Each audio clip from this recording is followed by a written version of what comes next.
আমি ইসলামী ছাত্র শিবিরের সেই সময়ের কেন্দ্রীয় সভাপতি, এটা বলতে আমি স্বাচ্ছন্দ্য বোধ করি না। আমি বোধ করি ইসলামী ছাত্র শিবিরের সেই সময় আমার সাথে আমার 7টি কফিন আমি আমার কাঁধে বহন করার সুযোগ পেয়েছি।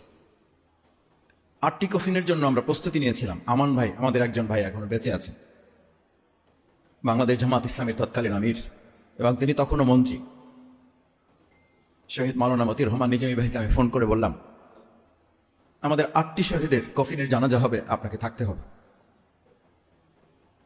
বললেন তুমি কি করে নিশ্চিত হলে? আমি বললাম ডাক্তারদের সাথে কথা হয়েছে, ইতিমধ্যে 7 জন নিশ্চিত হয়েছে, আর একজন অবস্থা ভালো না, এবং ডাক্তাররা আমাদেরকে পরামর্শ দিয়েছেন এটারও প্রস্তুতি গ্রহণ করার জন্য।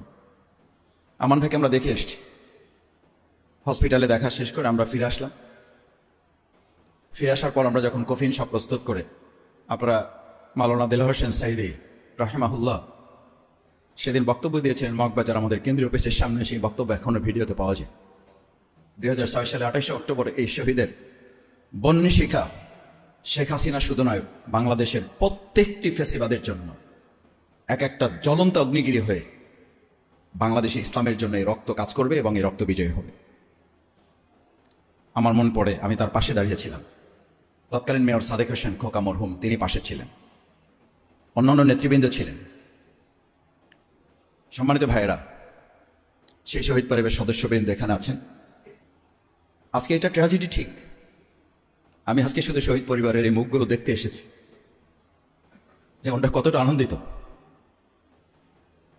ওনাদের শহীদের রক্তের লাল দেখে ওনারা হয়তো আজকে ভাববেন এই শহীদের রক্তের লালের উপরে আমরা আমাদের সবুজ একটা বাংলাদেশ বিনির্মাণ করতে পারি এবং পারবো। সামনে সেই সম্ভাবনা আমাদের তৈরি হয়েছে। ওনাদের শহীদের রক্তের উপরে আজকে সাদিক কায়েমরা দাঁড়িয়েছে, ওনাদের শহীদের রক্তের উপরে রাকসু দাঁড়িয়েছে, ওনাদের শহীদের রক্তের উপরে চাকসু দাঁড়িয়েছে, ওনাদের শহীদের রক্তের উপরে জাকসু, যেখানে শিবির নাম মানে হচ্ছে মৃত্যুর আতঙ্ক।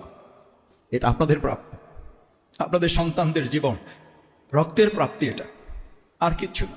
সাদিক কায়েমদের কোনো যোগ্যতা নেই, সাদিক কায়েমদের কোনো প্রচেষ্টার ফসল না, এটি চট্টগ্রাম বিশ্ববিদ্যালয়ের রনির কোনো প্রচেষ্টার ফসল না,